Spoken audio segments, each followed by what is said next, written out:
ಸಿಹಿ ತಿಂಡಿಗಳ ಪ್ರಿಯರು ಆಹಾರ ಪ್ರಿಯರನ್ನೇ ಎನ್ಕ್ಯಾಶ್ ಮಾಡಿಕೊಂಡು ಎಷ್ಟರ ಮಟ್ಟಿಗೆ ಲೂಟಿಕೋರರು ಜನರ ಜೀವದ ಜೊತೆಯಲ್ಲಿ ಆಟ ಆಡ್ತಾರೆ ಅನ್ನೋದಕ್ಕೆ ಈ ಸ್ಟೋರಿ ಒಂದು ಫ್ರೆಶ್ ಎಕ್ಸಾಂಪಲ್ ಆಗ್ತಾ ಇದೆ. ಸ್ವೀಟ್ ಪ್ರಿಯರ್ ಯಾರಿದ್ದೀರಿ ಅವ್ರು ನೋಡ್ಲೇಬೇಕಾದಂತ ಸ್ಟೋರಿ ಇದು. ಮುದ್ರಣ ಕಾಶಿ ಗದಗ್ನಲ್ಲಿ ಸ್ವೀಟ್ ಹೆಂಗೆ ತಯಾರು ಮಾಡ್ತಾರೆ, ಏನೆಲ್ಲ ಬಳಕೆ ಮಾಡ್ತಾರೆ ಅನ್ನುವ ಸೀಕ್ರೆಟ್ ಬಯಲಾಗಿದ್ದು ಕಂದಾಯ ಮತ್ತು ಆಹಾರ ಇಲಾಖೆ ಅಧಿಕಾರಿಗಳ ದಾಳಿಯ ಸಂದರ್ಭದಲ್ಲಿ ಕಂಡು ಬಂದಂತಹ ದೃಶ್ಯ ಅಕ್ಷರಶಃ ಬೆಚ್ಚಿ ಬೀಳಿಸುವಂತಿದೆ. ಹೆಸರು ಮಾತ್ರ ಎಷ್ಟು ಚೆನ್ನಾಗಿ ಇಟ್ಕೊಂಡಿರ್ತಾರೆ, SLN Iyengar bakery, Shivani veg hotel ಅಂತೆಲ್ಲ.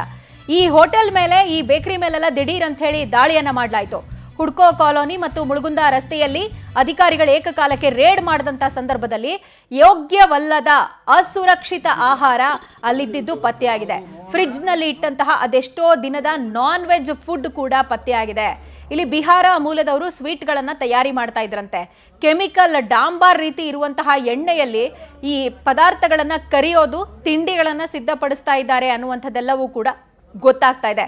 ದೃಶ್ಯದಲ್ಲಿ ನಾವು ಗಮನಿಸ್ತಾ ಇದ್ದೀವಿ ಆ ಎಣ್ಣೆ ಎಷ್ಟು ಮಟ್ಟಿಗಿದೆ ಅಂತ ಹೇಳಿ.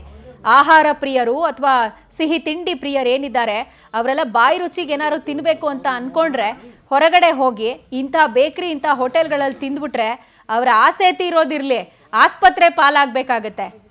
ಈ ರೀತಿ ಯೋಗ್ಯವಲ್ಲದ ವಸ್ತುಗಳನ್ನ ಬಳಕೆ ಮಾಡಿಕೊಂಡು ಆಹಾರವನ್ನ ತಯಾರು ಮಾಡ್ತಾ ಇದ್ರು ಅನ್ನುವಂಥದ್ದು ಸದ್ಯ ಗೊತ್ತಾಗ್ತಾ ಇದೆ. ಕಂದಾಯ ಮತ್ತು ಆಹಾರ ಇಲಾಖೆ ಅಧಿಕಾರಿಗಳ ಜಂಟಿ ದಾಳಿಯ ಸಂದರ್ಭದಲ್ಲಿ ಫ್ರಿಡ್ಜ್ ನಲ್ಲಿ ನಾನ್ ವೆಜ್ ಅನ್ನ ಇಟ್ಟು ಅಡುಗೆಗಳನ್ನೆಲ್ಲ ಇಟ್ಟು ಸರ್ವ್ ಮಾಡ್ತಿದ್ರು ಅನ್ನೋದು ಬೆಳಕಿಗೆ ಬಂದಿದೆ.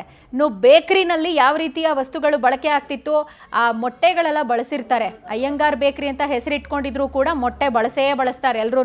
ಅಲ್ಲಿ ಹೆಂಗೆ ಅದನ್ನೆಲ್ಲ ವಿಸರ್ಜನೆ ಮಾಡಿದ್ದಾರೆ ಅನ್ನೋದನ್ನು ಕೂಡ ನಾವು ಗಮನಿಸ್ತಾ ಇದ್ದೀವಿ. ಬೇಸಿಕ್ ಹೈಜೀನು, ಕ್ಲಿನ್ಲಿನೆಸ್ಸು ಇದೇ ಇಲ್ಲ ಅಂತ ಹೇಳಿದ್ರೆ, ಇದ್ರ ಜೊತೆಗೆ ಇವರು ಬಳಕೆ ಮಾಡುವಂಥ ವಸ್ತುಗಳು ತುಂಬ ಕಡಿಮೆ ಕ್ವಾಲಿಟಿಯದ್ದು ಅಂತ ಹೇಳಿದ್ರೆ ಯಾವ ಸಂತೋಷಕ್ಕೆ ಹೋಗಿ ತಿನ್ಬೇಕು? ರೋಗ ನಾವೇ ಆಹ್ವಾನ ಮಾಡ್ಕೊಳ್ಳೋಕೆ ಹೋಗಿ ತಿನ್ಬೇಕಾ? ಎಚ್ಚರಿಕೆ ವಹಿಸಬೇಕು ಸಾರ್ವಜನಿಕರ ಈ ಬಗ್ಗೆ.